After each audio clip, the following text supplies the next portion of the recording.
What is up, beautiful people? It is Wednesday. It is game day. Round of 32 coming up. Apologies in advance if you guys hear a lot of different strange noises on this one. We did the best we can. Technology is hard. As you can see, I'm sitting here in paradise. All the residuals that you guys gave me from this show, I guess, kind of helped. Nah, just kidding. But I am on vacation, as you can see. We wanted to still bring everybody together and get an episode in because we are in USA for the month. This is episode, I think, number 5 for USA for the month. Episode 21 overall for season 2. Thank you all for watching. We'll jump right into it though, because I got a beach to catch here in a little bit. But obviously recap time. Last game of the group stage, it finished USA 2, Turkey 3. Tough one. Obviously, it was a very heavily rotated side. I think Weston McKennie was the only regular starter to play in this game, I assume because of Roldan's injury. I'm going to be honest with you guys. Much like the squad itself, I was kind of resting for this when I didn't actively watch the way I would normally watch. I needed a rest, right, just like everybody else did on the field, to get ready for the round of 32 is the way that I'll put it. But game started out great, right? Within the first 2 minutes, Austin Trusty goal give us the lead early. Turkey quickly responded, though. Within the first 10 minutes, they got a goal, and then 20 minutes later got another one to take the 2-1 lead to halftime.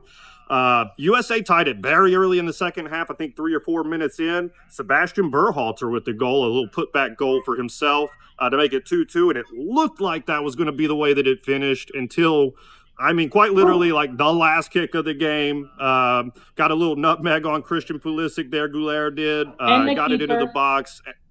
Yep. And then, of course, goal for Turkey to end up, or Turkey, sorry guys, for the victory for Turkey. Obviously it kind of was disappointing to watch. Also, it didn't matter all that much, as we know, right? We had already clinched first place in the group, so not a huge thing. But at the same time, would love to get you guys' thoughts, and more specifically, who do we think out of that match we feel like we can trust, given, hey, they have to come in a pinch, an injury, whatever the case may be. Like, what out of that group did we get, I guess is what I'll ask. Well, I'll go. Obviously, this episode's all about Mark at the Beach because we're in Charlotte. Also paradise. Look at this. Right. This is the paradise it's that he lived in all the time. But we are glad he's on vacation, and we're glad we could still do this. So, questions. I do not like the whole let's play it safe mindset. That kind of gets on my nerves. I get it. They're like, but what if he gets hurt? What if he does this? To me, you need the momentum, and we were on such a high with those guys. Things were clicking, and we know what it was like before it all started coming back together for us. And I still think you could have played some of these guys. The ones on yellow card, I get it. You don't want to lose them for a whole game. That's completely different than just being like, well, this game doesn't matter. Every game in the World Cup matters. It's a time for your team to play together, keep that momentum, understand what each other is doing. So, like, the whole part of, like, we just needed to rest and give other guys a chance. I don't buy into that, and I just hope it doesn't come back to bite us in our butts. Fair. What about you, Brian? So I completely disagree, and here's why. These guys are used to international breaks. This is about the time frame of an international break, so I don't think it's a big deal. I know a lot of people have made, a lot of, gotten all been out of shape about this. I just don't feel like it's a big deal. I would rather rest our players, keep them from getting hurt, ready for the round of 32, because they're going to start picking up momentum. So, not a big deal. As far as the player that I think is the most trustworthy out of the ones that started, besides Weston McKennie, obviously, I'm going Greg Berhalter. Not Greg. Sebastian Berhalter. If we have him on the field, we're in real big trouble there, Brian. Sebastian Berhalter, goal and assist. I thought he played really well. So that's the one. I'll give you my one. Yes player. and no. Sorry, I was just going to say on Sebastian, man, he had the assist in the goal. I guess he played all right. I just didn't love, and maybe it's just I'm used to Tyler Adams at this point and watching him, his main function, obviously a goal and assist is phenomenal for him, but like watching him cover ground compared to watching Tyler Adams cover ground is just two different things at the end of the day. Like, I mean, to me, if his main function out there is going to be a defensive midfielder, I don't know that he did a great job of that. I'm not saying he was terrible. And like I said, he did provide offense, as we saw, great free kicks, great service on stuff like that. Obviously, the goal as well. So he brings other attributes that maybe even Tyler Adams doesn't bring. But if his main goal out there is to play defense and kind of put out fires, I don't know if I trusted that. And the player that I know I can trust the least at this point, at least in my opinion, don't take my person. Timothy Weah. Timothy Weah was terrible out there, no? Yeah. I mean, I think he had about 15 touches and 12 turnovers. Like, I was not happy. And to be fair, he called himself out after the game as well. I saw he was like, I didn't play well. I'm very disappointed in my performance, yada, yada. But I was very disappointed with him. To me, the player I felt like we could trust out there. Don't take my person. I'm kind of going through to my. Don't say what person. I don't know who I'm going to say. I hadn't even like prepped for this part. I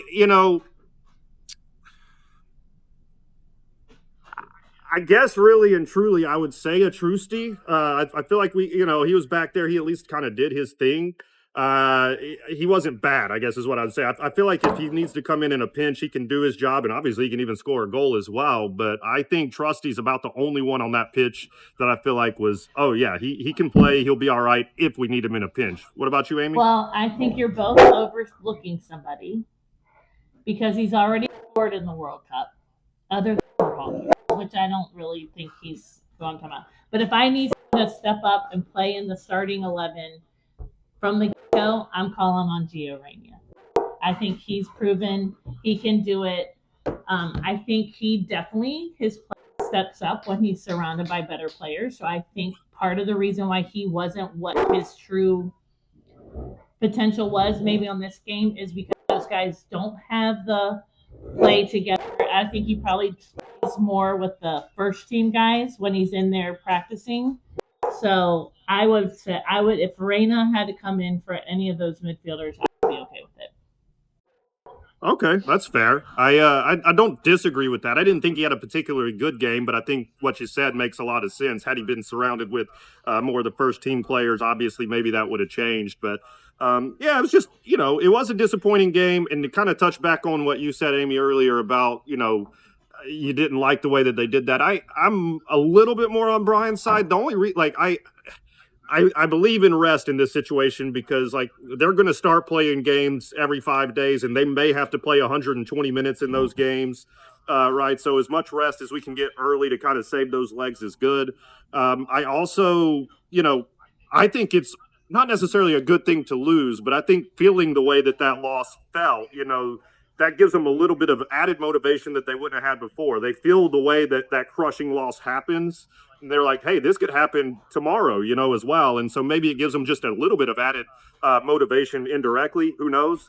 But at the end of the day, obviously it stunk to lose, but I'm not worried about it. And I'm hoping that it does bring motivation moving forward. That's kind of where I'm at with it. For me, once again, I'm worried about the depth. The backup players are just not the quality that the first team is. So if we have to go deep into our depth moving forward, could be a problem. But they did the job. They got 6 points, finished first in the group. They move on. We'll see what happens next against Bosnia. I think, though, if you ask any of these players, that if you say to them, well, this game didn't really mean much, that's not going to be the case. You cannot be a professional athlete playing in the World Cup and say, well, the game didn't mean much. I didn't really care that I got rested. I think any of those guys would have played and wanted to play just because it's the World Cup. So that's where I have a hard time. They play how many soccer games in their season? I mean, this is a World Cup. If you can't motivate yourself and get up, I get maybe some of them that were hurt, maybe giving them the rest, but I don't know. I don't think it didn't mean anything. Yeah. I think it meant something. It didn't matter. It meant something to the players on the Brian. field. In the grand scheme of things, for what they want to accomplish, it didn't. They had already done what they needed to and already done what they had set out to accomplish for the group stage. That's true. Okay. Yeah. And so, yeah, I agree with all of that. Like I said, yeah, obviously it mattered at the end of the day to the players, certainly on the pitch. But yeah, in the grand scheme of things, I do think rest was the more important thing. It's Pochettino looking out for the guys down the road. I'm sure, yeah, Christian Pulisic, obviously he came in and I thought played great, Yes. other than the, Meg at the end there. But yeah, overall, any of those guys would have wanted to be on the pitch. It's not about their motivation. It's more about just the rest and recovery and making sure that they are ready for this round of 32 because now's when the big boys start, right? Now's it's put up or shut up. You cannot lose moving forward, as we know, right? And so in the end, it always matters to a professional athlete, but I did agree with the way that they handled it, and I'm just looking forward to the round of 32 moving forward. Let's go. Let's go. Let's go. And I guess with that, that'll kind of take us to our first commercial break presented by this beautiful beach back here behind me. No, that's not a screensaver. That is the actual beach back there. So we just living it up out here. But we'll take a break here and be right back. All right. And now into our second section of the day. Let me get that thing squared on me. You guys got to see my face. There we go. All right. It is now the second section, Around the World, as we're calling it. Kind of just jump around some of the important games. I'll start obviously with the other group game, which to us mattered very little, but still we'll go through it. Paraguay 0, Australia 0, just as I would have probably predicted before. Not much to say about it. Obviously, both teams advanced, so congratulations to both of those teams for making it through to the next round. Don't expect very much. I kind of expect a first round exit from both. Australia has a decent, they're not going to beat Egypt. But anyway, Australia does play Egypt in the first round, or the first round of 32 game. Not expecting them to win, to be honest, but we'll see. Paraguay, they got a tough one. They got Germany, Paraguay. Thank you guys. They got Germany in the first in the round of 32 as well. I kind of expect a one and done from both of those teams, but nonetheless, a draw between those two, probably fitting. Second, third place. Congrats on moving on. Won't see it too much longer, in my opinion. Amy, what about La Orange? So La Orange, my boys in Orange, they took care of business with a 3-1 win over Tunisia. They had 71% of the possession. They did have Tunisia had an on goal. Although I think Van Dijk might have gotten some assist or something. I don't know. And then Van Hecke and Broby with the actual goals that the Netherlands kicked into the net. But nonetheless, we'll take a 3-1 win, and we look forward to who we might be playing. And Brian has a little bit about that team in the round of 32. Yes, my long horse Morocco beats Haiti 4-2. Morocco pretty much dominated the possession. I was really pulling for Haiti on this game, my beloved Haiti, but Haiti led twice, but just could not hang on. It was such a fun game to watch. That second goal they scored was an absolute bomb. It was a banger. That was awesome from Haiti. It was so cool for them. Yeah, absolutely. But what that led to, I'll jump in on this. So as it would turn out, the way that the bracket set up, obviously the two long horses from the married couple we have here, Brian and Amy, they get to face off now in the round of 32. So Morocco versus Netherlands in the round of 32. That's one that we're really going to have to be watching. Guys, what's the bet for this game between you two? Oh, that's hard to say. That is hard. And maybe that's a bet that just needs to be remained between the two of us. Oh, kind of sexy. Just kidding. I don't know. Yeah, did kind of sound that way. I'm looking. Y'all both went somewhere that it didn't need to go. Well, hey, I'm a guy at the end of the day. We'll both put $20 up on it. Yeah, there you go. A little money. Okay, a little money there. We'll see. Yeah, like I said, maybe we'll come up with something there. But that was interesting when I saw the bracket come out. I was like, no kidding. They have to play each other. So one team's going to be gone after the round of 32. I mean, I'll let Brian. I'll let Brian decide what he wants to lose. Oh, okay. There we go. I think that's maybe the best matchup of the round of 32. Those are two very good teams, very high quality teams. It's definitely one of the best matchups of the whole thing. But we'll have to see how it goes. One of them is certainly going home after this. We know that. My team, though, my long horse team, Ecuador. How about them? Ecuador 2, Germany 1. They do beat Germany, and it was a full German squad, by the way. Now, they did rotate some of their guys later in that match. Germany took the lead within the first, 2 minutes of the game. Ecuador only had 39% possession, but they did what Ecuador is known to do, kept them away from the goal, only 3 shots on goal for both teams. Ecuador was able to advance with this win into the round of 32. Now, they're going to have a tough one themselves. They have to go to the Azteca and play Mexico in the round of 32. That's not something I wish on anybody. So it is going to be a very difficult matchup for Ecuador. But, hey, if they play like that, again, kind of moving forward, that is their MO. Play good defense, score a goal or two, and win the game. I think they can handle it, so we'll see. Amy, what about some other just notable games that may have happened? So, Viva France is still doing what France does, and they put up 4 thanks to Dembele hat trick in the first half. All 3 of the goals scored within 25 minutes of the play. He scored his first goal, I think, at the 7th minute, and his third was at the 32nd. So I was literally on the phone with the same client during this whole hat trick. I was sitting there talking, watching it at work, and he's like, "Oh, he scored again! Up, he scored again! Up, he scored again!" It was crazy. But anyway, that he looked amazing, and I don't know why people thought that not allowing him to get it to his left foot was a good idea. Terrible idea. Norway was heavily rotated. Holland didn't even see the pitch in this game, but what I heard is Norway didn't want to exert so much energy because they do play on Tuesday. I don't know when France's round of 32 game is, but nonetheless, Viva France is still living on and looking really good in the World Cup. Next game is Cape Verde and Saudi Arabia. They drew at 0-0, but Cape Verde moves on to the round of 32, the first debutante in World Cup history to do so, but unfortunately, gotta give them a round of applause for that. Yeah, I love watching this team. They're so fun. They're the Cinderella. So, unfortunately, the Cinderella comes up against the heavyweight in Argentina in their first round of 32. So, what if they draw Spain and then go beat Argentina? That'd be something, huh? That would be incredible.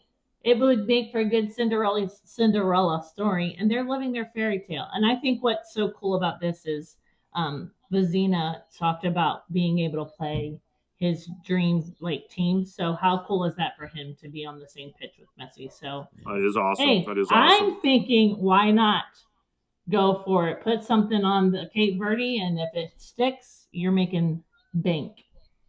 Yeah, hey, I mean, dream big. That's what the World Cup's for, and congratulations to Cape Verde for making it through. We love to see that. Amy, what's the next one on the list? Well, poor Uruguay. Wow.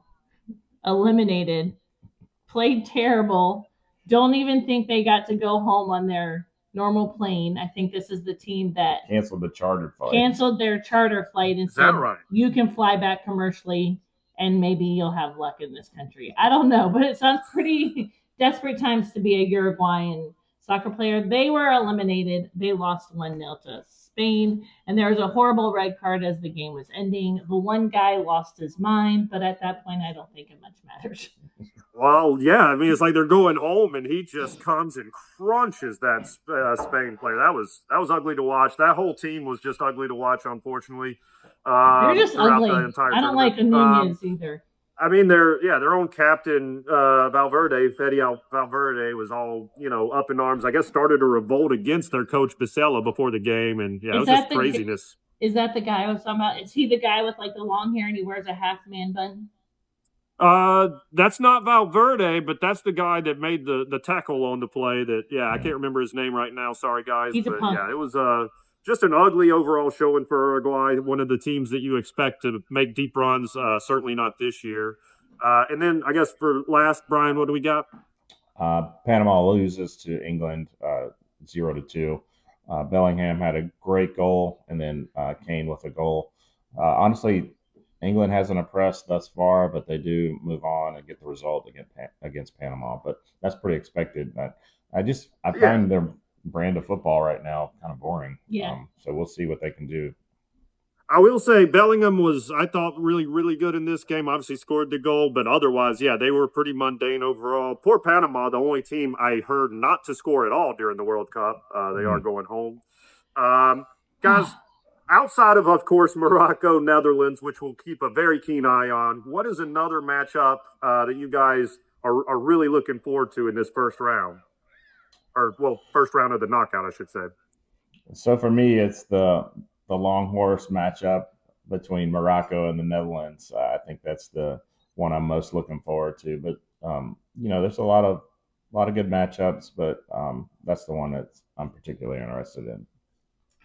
I mean, obviously, I'm interested in that one, but there's a couple other. I think the France Sweden game has the potential to be something That's a good one. exciting to watch. I think France will probably pull it out, but I think that one could be kind of interesting at the beginning. Take the Has the over on the potential. goals. Take the take the potential. over on the goals in that Right. one for sure, is what I would And say. I also think Yep. the Portugal Croatia game, I think that could be a little harder of a game than Portugal's expecting from Croatia. So, I mean, I think both of those teams, they've had a game where they looked really well, and then they've had games where they've just looked mediocre, or as the commercials would say, meh. So I think, and then of course, I'm going to love watching the Argentina Cape Verde game because I just am like, upset them, go for it, play for it. That's the one I'm on. Yeah, that's the one I had kind of picked. Obviously, yeah, Cape Verde's kind of captured everybody's imagination at this point. Hard to see them beating Argentina, but then again, hard to see them drawing Spain. So I am very much looking forward to seeing how they can play against the best. Like you said, that's Vizina's dream, is to play against Messi. Be careful what you ask for there, Vizina, but at the same time, very excited to watch that one. And yeah, I mean, obviously, we're looking forward to all of them. I guess it starts out today. We're filming this on Sunday. So Canada versus South Africa to start it out, and then we get them rolling, moving forward in the week. So looking forward to the matchups. Again, it is do or die time now. Knockout stage starting right away. Cannot wait. That'll put an end to this particular section, and we'll be back after this commercial break. All right, and now for not the final section, but the one that started it all, everybody's favorite. It is the match day preview. It is finally that time, like we've talked about, round of 32, do or die, starting now. It comes Wednesday. It is the United States of America versus Bosnia. Not going to try to say the second part of that. Sorry, guys, not to. Herzegovina. She's got it. Look, I should have had you do this part. It's Bosnia. It's USA. It is Wednesday, July 1st at 8 p.m. in San Francisco is where the game's going to be played. Cannot wait for this one. So just to give you a little bit of facts about Bosnia, right? Bosnia, they did finish third in Group B. Bosnia is currently ranked 61st in the world. I believe that might be the lowest ranked team remaining outside of Cape Verde, who I think was 63. Okay. Cool nickname. They're called the Dragons. Don't know what that means, but it is a cool nickname. Head coached by Sergei Barbarez. Sergei Barbarez is the head coach. Captain, somebody maybe you all have heard of before, Eden Desko. Obviously, formerly of Man City, was where he was at his height of his career, I guess you would say. Currently with Schalke out of Germany. He's 40 years old. He doesn't play a whole bunch anymore. He's one of the elder statesmen on the team, if you will. What they do, though, they are a very, I would call them old school type team, right? They run a 4-4-2 formation, very mid to low block. The strengths of the team are certainly their physicality, right? That's what they're going to bring. That's their calling card. Very Route 1 football is the way that they like to play. They're going to get the ball, up the pitch from the goalie. They're going to use those center forward strength to kind of hold up the play, get it out to the wingers, and they want to make 3 or 4 passes before they're in on goal, right? That is the way that they're going to play. The weakness of the team is certainly just their overall pace, right? Their I guess you say their athleticism. They're strong. They don't have a lot of pace behind them or the skill to kind of get out of those situations neither. So I take all of that and I'll kind of pass it to you guys. What, based on that, do we think the keys are for the United States to be able to exploit that type of team? So I think for me, our biggest weakness for the United States moving forward is these teams that are going to play that mid to low block. I think against Bosnia Herzegovina, we have the players that shouldn't be much of a problem. But our midfield play, I think sometimes, our defense sometimes is shaky as well. But I think our midfielders, they either play really, really well together, or they're very disjointed and disconnected. And I just think you cannot be disconnected if you're trying to beat a mid to low block. I think that's going to be really difficult to do. I don't think Bosnia has the players. They definitely, like you said, don't have the pace. I think we just do what we can do. Get on them early. Give it to Pulisic, give it to Balogun, let them go 1v1. Other guys make runs into the box, and you have all sorts of people. I mean, heck, let Jedi Robinson. They can come down the wings, get it in there. There's all sorts of players in the box that can make things happen. I don't really see this as a game that we should have difficulty getting past. What about you, Brian? Yeah, similarly, being patient with the low block. We're going to have to retain possession in and around the box, and we want to keep tidy on the ball because they're obviously going to counterattack. So I think that's the main thing, just being patient with the ball. This seems like a game where set pieces are going to be important. So corners or any sort of, both offensively and defensively, corners and free kicks around the box. We need to be on our A game. And then, I think Serginho Dest just continues to be kind of the player that I look to that has been able to break down teams. So I think he's going to be important with this. So crosses, set pieces, being tidy on the ball. Okay, yeah, no, good points there. To me, and I think Amy kind of alluded to it as well. To me, this is a game about the midfield. I've really loved the way our midfield has played so far, especially those starting three of Tillman, of Adams, and of McKinney.